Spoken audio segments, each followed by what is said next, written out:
Hey, what's up guys? Today I have a quick video for you on the Airmatic suspension filter, whatever you want to call it. So it's just the inlet air filter for the compressor. Here's the old one. It's pretty garbage. I'm not sure if this is a different type of filter or it is just really old because it sucked up some water and solidified it. But I did also get a new inlet hose. You do not need that really. That's just post-filter hose. Here's the part number. I got it off FCP Euro.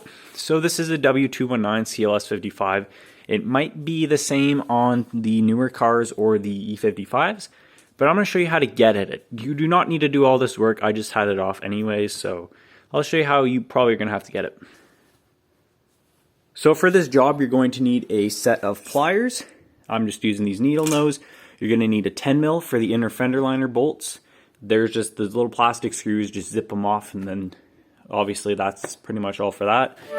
These three on the bottom here are push pins. I use side cutters and I just cut them out because I'm going to have to replace them anyways. And then you can pull the fender liner back. Once you have that bottom shield off as well, obviously, you can get it from the bottom. So it's going to be kind of hard to show you from the bottom, just the way the camera is on this phone, but you're going to want to go to the front of the vehicle underneath where closer to the front of the bumper, and this is obviously the compressor here. So in between where the secondary air pump is and like kind of the fog light area is where you're going to have to access this hose. I will show you from the front of the car so you can kind of have an idea how it's set up and then screw around with it yourself.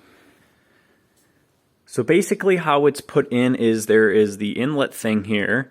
It's just a fresh air hose. It goes up through here, the top, to the top of the filter. The filter is held in by this kind of little rubber thing. If I can show you what I mean. There's this metal bar in the sleeve that the filter's in. You just have to kind of pull the entire filter off and you can get it off of the sleeve. You can see it does move around.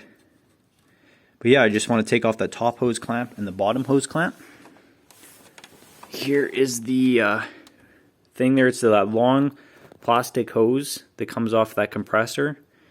And then here is the rubber hose for the bottom. Pretty simple.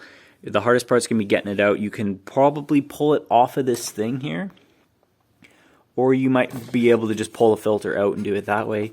Either way, that's just kind of a rough idea of where it is. But yeah, if you guys have any questions, I guess you can leave them below. It's a pretty straightforward job, but that's it. Good luck, have fun, see you guys later.